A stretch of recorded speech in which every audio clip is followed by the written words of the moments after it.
Greetings. This is the ethical decision-making portion of our first module.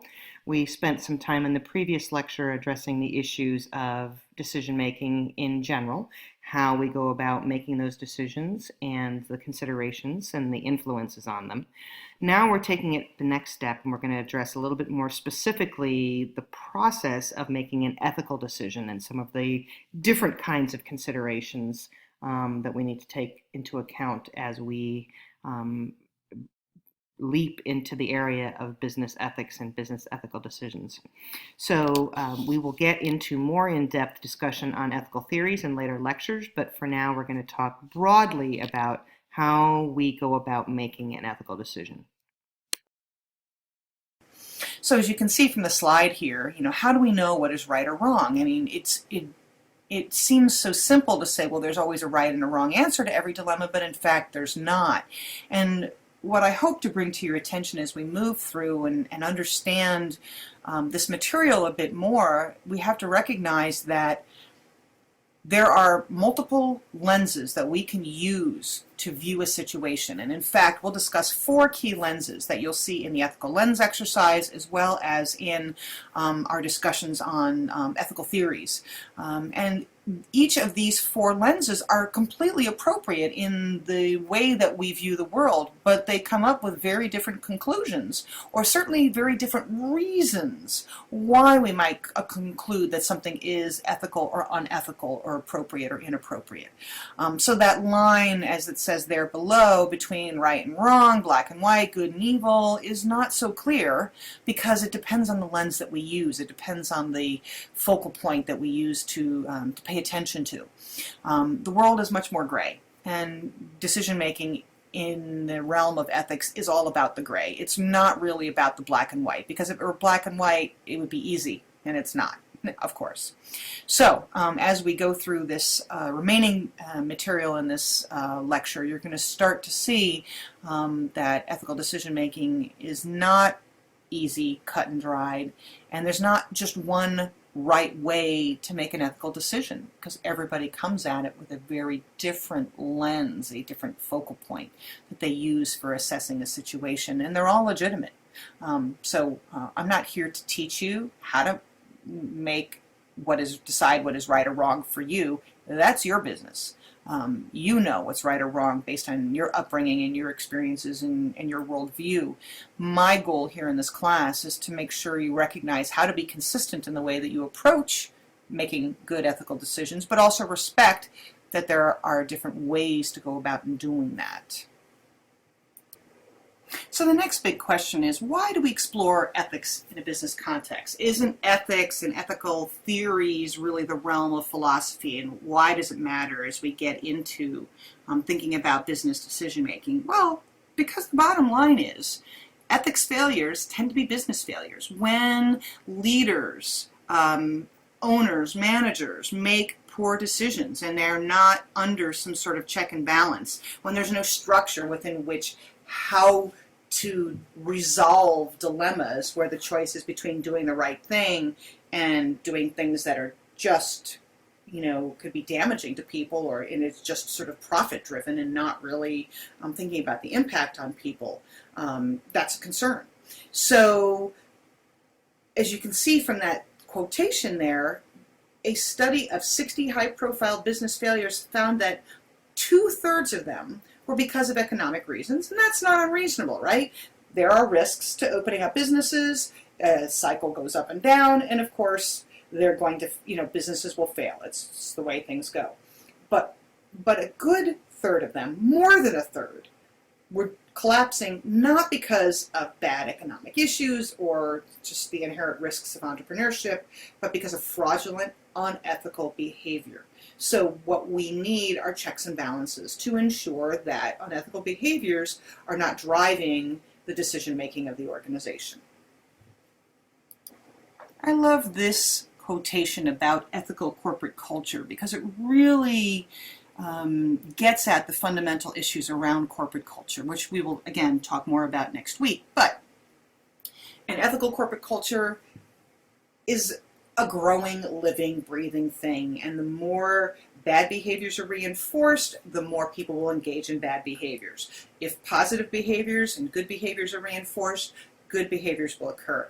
It needs to continually be addressed. People need regular reminders about what is good and not good in terms of the scope of things appropriate for the business. So every organization has a very clear idea what they should do for ethical decisions. We see this in the form of compliance programs, but it's bigger and broader than that. It's about the culture, and it's about what we find to be acceptable or unacceptable to do, and it may be in an unspoken way, but nonetheless needs to be addressed. Ethics is, by definition, how we should behave, particularly when no one's looking, right? It's about how we are supposed to behave, even if the law says we can or can't do something, what's the right thing to do? I mean, the law used to say that we could own people, and clearly we know that's inappropriate, and we didn't have to own people if we felt that that was an unethical thing to do. So, ethics really comes down to two basic components. People are driven by either an internal compass or an external compass or some combination of the two. And in fact, many times external compasses influence someone's internal core values. And so we tend to look to different frames for advice and guidance in making decisions. If we turn in on ourselves and we view and judge our own actions and we hold ourselves to a certain standard, then that's an internal compass. We check in with ourselves and we think that's the right thing to do or not the right thing to do. The external compass is where we're looking at the perception and judgment of others regarding our behaviors, and so we look to what does my boss think, or what does my wife think, or what does my husband think, or what does the community think? What does my God think? And when we are responsive to those external pressures, that's more of our external compass, and these two work hand in hand. There's no doubt about it. Some of us are more driven by internal than external. Some of us are more external than internal. But there's always some combination of the two. We're always checking in on ourselves, checking in with our environment, and really trying to decide whether or not the behaviors we're engaging in are appropriate. So the next question, as we said, needs to be addressed is how should we live our lives? It's about what we ought to do, not actually what we do or how we behave, but really what we should do in order to be ethical. And the first point there, the basis for ought, should include common sense morality, social, judicial, religious, cultural norms, corporate, country, or even general values like the UN Declaration of Human Rights, which was sort of the baby of Eleanor Roosevelt. She worked so hard to have that passed. And in those circumstances, those are external pressures that are put pressure on us about what we think should be the right thing to do. And then we have the last point, which is making judgments about what we decide should be right or wrong or good or bad. And many times it is influenced by those external things, but ultimately we're the ones that have to get up in the morning, look in the mirror, and make a decision whether or not we feel that this was a good decision, a good ethical decision to make, that this was right, and any other option would have been wrong. So again, this is sort of that balance between the internal and the external compass, how we're influenced by external issues, sociocultural issues, common sense morality of what is, a moral right, general values from communities at large, but ultimately, the decision is made within us, and what we decide based on our gut feel, many times is what is the right thing to do. As we continue thinking about how we should live our lives, we have a degree of personal responsibility. It's not something that we can just say, well, it's out of my control. We should not externalize. We have to internalize and recognize we have choice in this matter. We have agency in this matter. We have the ability to choose the theories, ethical theories that are appropriate. We have that responsibility to think consistently about how we are applying our decision rules or regarding fundamental ethical issues. So we're trying to find a way to address these things. We need to do it consistently, and we as decision makers have the responsibility, an awesome responsibility, to be comfortable with our frame of reference and our ethics, and ultimately apply this to whatever appropriate decision we need to make. Ultimately, when we ask ourselves the question, am I acting ethically? It really depends on who is answering the question. If I am looking to myself, I'm using my internal compass. I am setting my own personal standards for what I think is an appropriate behavior, and I may not others may not think I'm behaving unethically, but because I'm working on my own personal standards, I hold myself to certain standards, I'm disappointing myself in that context. And I love this graphic here, this photo. And this is 4 young women who are ready to go out on the town, and they're all wearing very different clothes, very different hairstyles, very differing hair colors, makeup, etc. And they are all very different, yet they all are looking in that same mirror and making a decision based on their own internal compass, what they're comfortable wearing, what is working for them, what is appropriate and inappropriate in terms of the scope of how they should look or behave. So again, we all need to look in the mirror every day and decide, am I behaving in a way that I feel comfortable with myself? That's the internal compass. Alternatively, if we are looking to my religion, my God, my priest, my rabbi, my minister, my family, my community, and I'm asking them if I'm behaving ethically, I'm really focused much more on others' opinions of me, my external compass, and I am judging myself against the standards that others set for me. Again, not a good or bad situation, just different. Some of us are more, as I said earlier, externally focused, some of us are more internally focused, but we all have some combination of the two that we're working with here. There are times when we are much more concerned about the external standards to which we need to be held, and other times we are much more concerned about holding ourselves to our own standards and some, variation of that within. Here are a couple of great examples of how we can apply these things, and we'll get into the definitions of these theories shortly. But if you're asking whether society considers your actions ethical, then it is against society's standards that you'll be judged. So this might be based on social relativism or utilitarianism or even virtue ethics, where I am concerned about my reputation and behaving in a way that I believe will be the most virtuous based on my community standards. If you're asking whether some omniscient being considers your actions ethical, your God, your goddess, then it's against your concept of that being standards that you'll be judged. So that's universalism. And you can see how, depending on whether we're more internally focused or externally focused, we may have different tools that we use to make those ethical decisions. Ethics in business is complex because it's not just the ideas and values of the leader, but it's the ideas and values of everybody in the organization that influences the corporate culture. And once that corporate culture is established, hopefully in a positive way with very clear guidelines and very clear expectations, it has to be operationalized. It has to be put into a program that is very clear about what we should do, when we should do it, how we should do it. So the procedures, the training, the monitoring, the auditing. A lot of this is part of what's expected based on Sarbanes-Oxley. But an organization doesn't have to be publicly held and subject to Sarbanes-Oxley in order to follow and have a very good corporate compliance program. And sort of what this graphic is getting here is there's all sorts of underlying values that come from our own family experiences and from our community at large. These things influence that culture of the organization, the leader's behaviors, the leader's values, what is the expectation in the industry, what is our corporate culture based on, and we develop our own frame of reference around what is ethical and what is not ethical in our corporate culture. That then creates the foundation for which we develop a compliance program, and ultimately we benefit from having appropriate ethical decision making because our reputation is affected, and people will see our reputation as something that's very positive.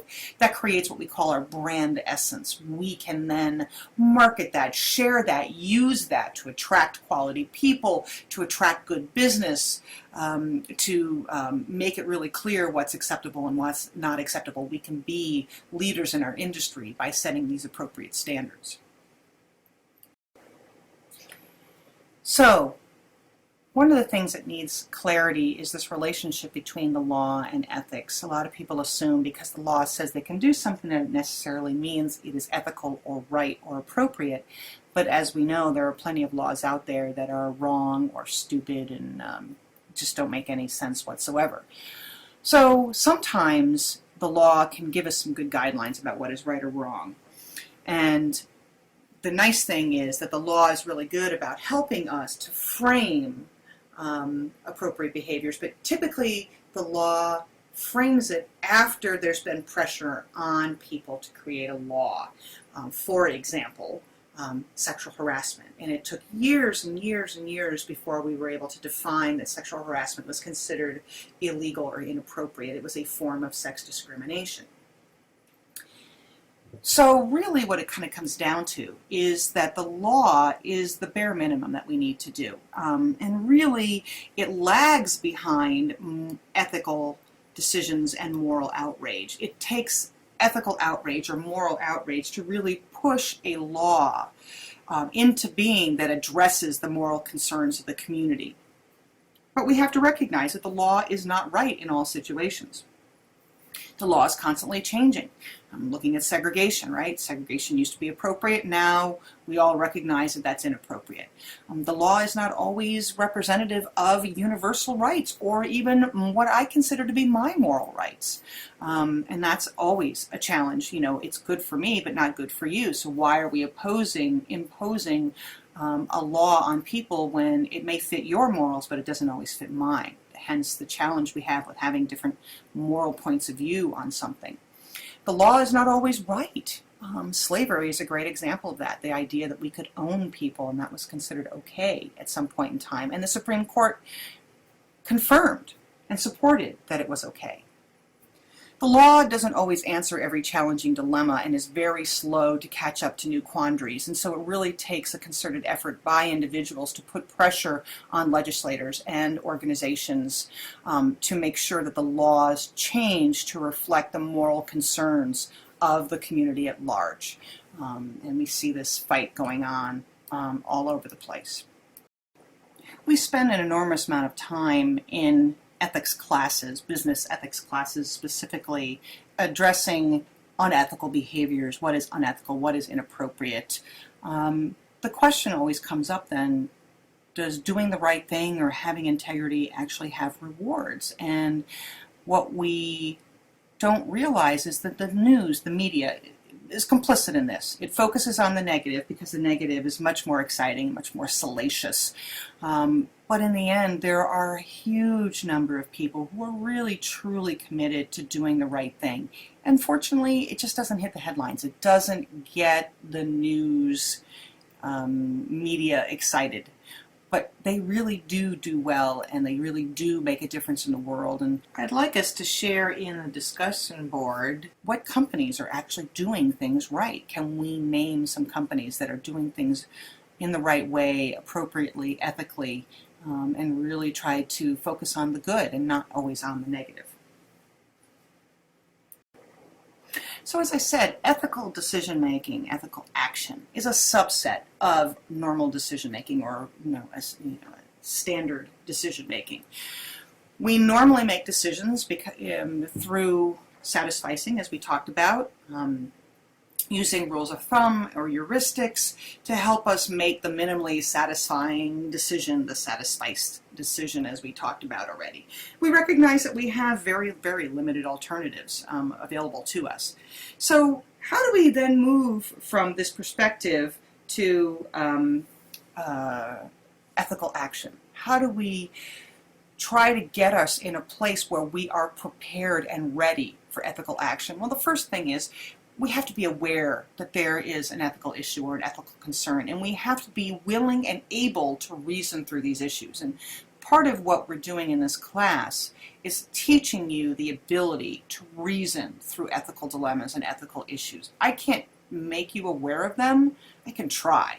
But each industry, each job is going to present a very different scenario. So I can't give you a rule of thumb as to, when you're placed in front of an ethical problem, but I can tell you that when you start to hear, your stomach gurgle and your head pound and you start to sweat and you start to shake.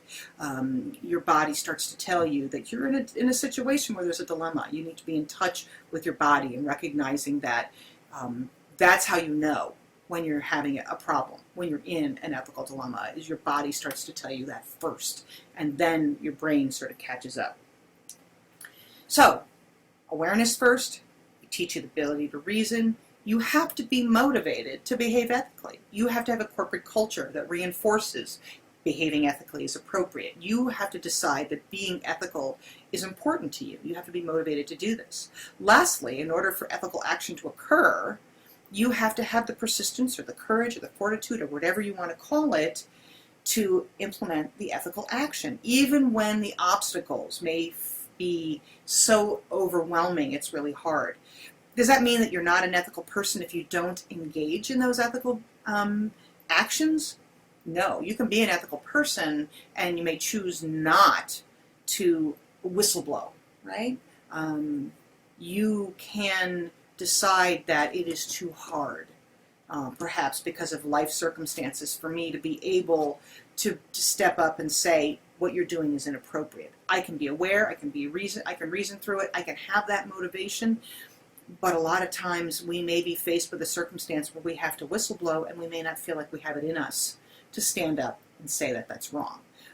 And that's hard because many of us, most of us, would want to be in that place. We would want to be able to say, yes, this is inappropriate. Yes, this is what we want to do. Yes, this is how things need to be. But unfortunately, we don't always have that ability to do that and that luxury to do that.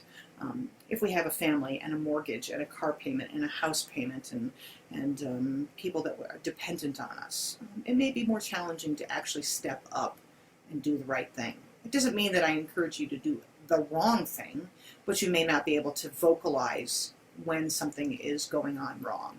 You may not be able to stand up and say, I have to stand up and act in a way that is going to fix this problem because I see something that's being done unethically.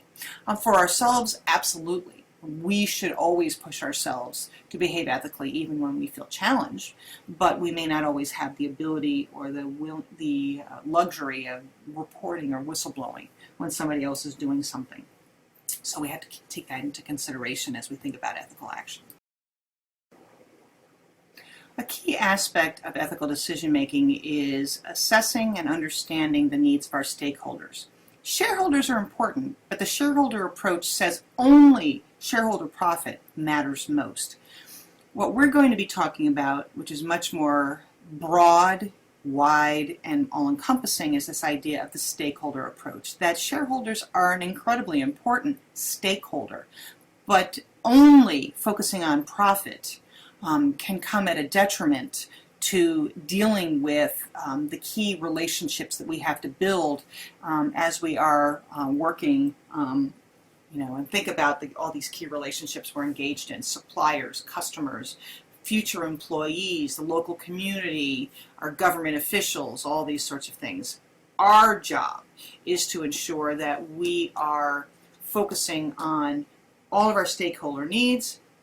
We're working really hard to understand what they need and try to meet those needs in a win-win approach. We can only do that, A, when we take the time to really truly understand what they need and why they need it, and B, to work on compromise, to work on negotiations, the more that we can understand someone else's perspective, the easier it is for us to come to a negotiation and make things work. So stakeholder theory is really about assessing moral, political, environmental, human welfare, and economic factors as they affect the whole universe of relationships we have in our competitive landscape. Competitive strategic philanthropy and other forms of corporate social responsibility are a key part of businesses these days, and the days of Milton Friedman and only profit matters is really kind of going by the wayside. We'll conclude this lecture with a discussion about the steps of ethical decision making. We've talked about what are the prerequisites for ethical action, but the actual steps of ethical decision making are very unique, and as I said, it's a unique subset of what we do when it comes to general decision making. First of all, we have to identify what the ethical dilemma is. We have to do some research. We have to gather our facts. We generate our alternatives and recognize that our choices aren't always the ones that are in front of us, A or B. Sometimes it's the moonwalking bear solution. Sometimes it's the non-obvious solution. It could be Y or Z. The goal here is to try to think up creative solutions for problems. We next have to assess our stakeholders. Who has an interest? Who is affected by or affects our decisions? How much power do those stakeholders hold? Once we determine who the stakeholders are and how much power they have, we have to figure out what is the impact, the shadow that we cast, if you will, on the stakeholders. If we make a decision, what is the short-term implications and the long-term implications for what we do? What are the benefits or harms or the rights or the wrongs that are going to occur? Because every decision has a right or wrong or a benefit or a harm, and you have to balance those issues out. Point number 6 is really important. You are never, ever alone in making an ethical decision. You should go to ethical theories themselves, as we'll discuss in this class. You can go to your professional guidelines if you're concerned about that. Your organization may have an ethics officer that you should talk to. At a bare minimum, talk to somebody that you trust, your spouse, a sister, a brother, a parent, a grandparent. If you are concerned about something, bounce the ideas off of someone who you trust, who you know has your back, and who's going to give you an honest response. That's the most important thing. Never feel like you are facing an ethical dilemma by yourself, because once you feel isolated, you are more likely to act in a way that's inappropriate. Don't let yourself get isolated. Once you've gotten the assistance, you've assessed all the stakeholders and the possible alternatives and how those alternatives will affect the stakeholders, you've got to choose.